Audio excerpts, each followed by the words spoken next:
Hello, friends. Good morning. We're reading for Come Follow Me for the last week of May. This is the 24th to the 30th, I believe. And we're reading the last chapter of Mosiah and the first four chapters of Alma, up to Alma chapter 2 today, where we get to meet Amlici, who is not a great dude. And it came to pass in the commencement of the 5th year of their reign, there began to be a contention among the people. For a certain man being called Amlici, he being a very cunning man, yea, a wise man as to the wisdom of the world, he being after the order of the man that slew Gideon by the sword, who was executed according to the law. Now this Amlici had by his cunning drawn away much people after him, even so much that they began to be very powerful, and they began to endeavor to establish Amlici to be a king over the people.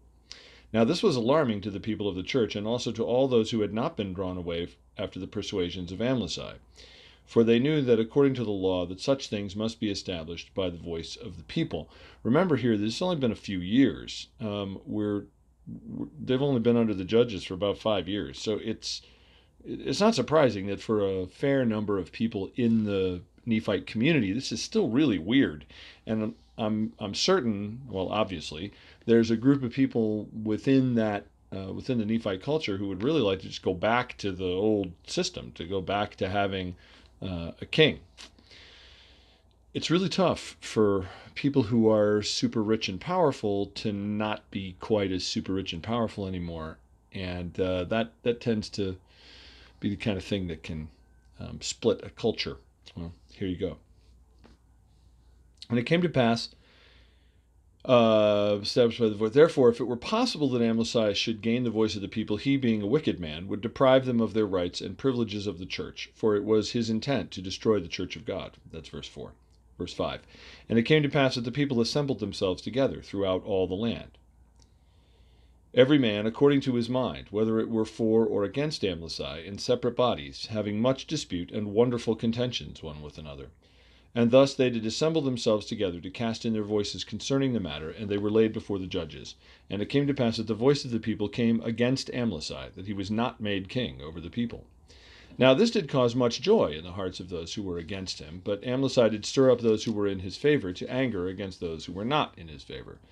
And it came to pass that they gathered themselves together, and did consecrate Amlici to be their king. Now when Amlici was made king over them, he commanded them that they should take up arms against their brethren, and this he did that he might subject them to him. Now the people of Amlici were distinguished by the name of Amlici, being called Amlicites, and the remainder were called Nephites, or the people of God. Therefore the people of the Nephites were aware of the intent of the Amlicites, and therefore they did prepare to meet them. Yea, they did arm themselves with swords, and with scimitars, and with bows, and with arrows, and with stones, and with slings, and with all manner of weapons of war of every kind. And thus they were prepared to meet the Amlicites at the time of their coming. And there were appointed captains, and chief captains, and higher captains, according to their numbers. And it came to pass that Amlici did arm his men with all manner of weapons of war of every kind. And he also appointed rulers and leaders over his people to lead them to war against their brethren.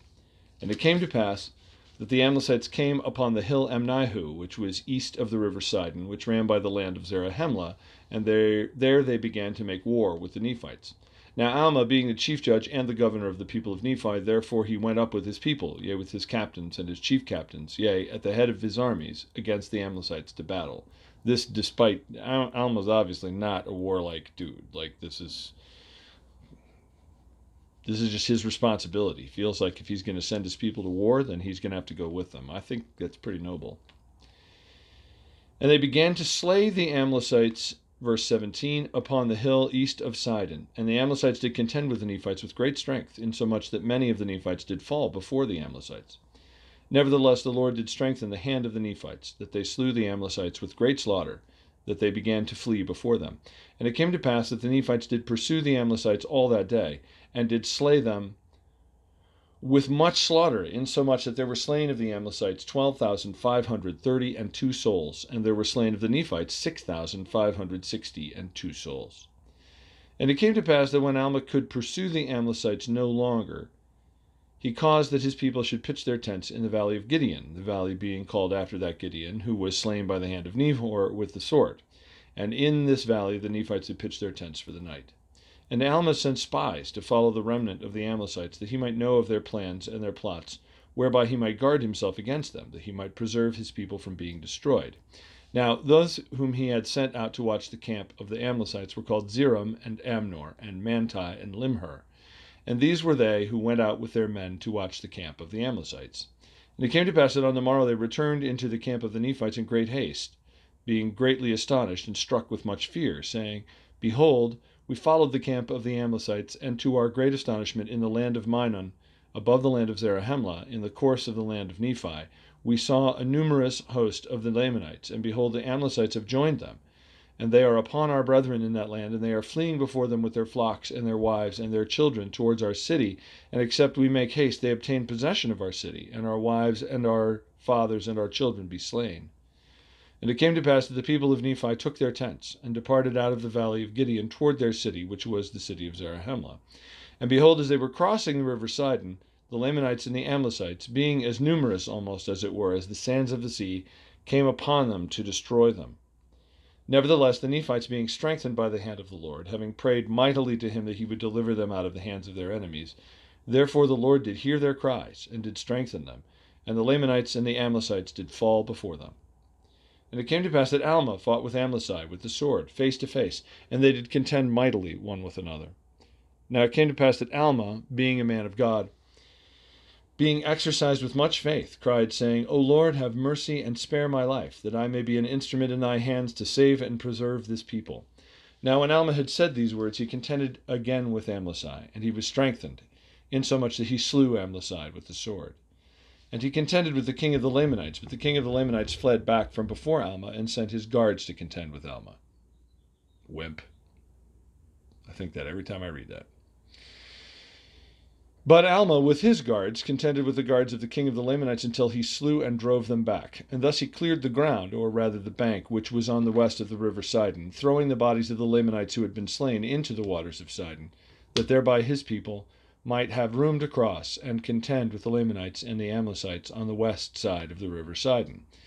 And it came to pass that when they had all crossed the river Sidon, that the Lamanites and the Amlicites began to flee before them, notwithstanding they were so numerous that they could not be numbered. And they fled before the Nephites toward the wilderness, which was west and north, away beyond the borders of the land. And the Nephites did pursue them with their might, and did slay them. Yea, they were met on every hand, and slain and driven until they were scattered on the west and on the north, until they had reached the wilderness, which was called Hermounts.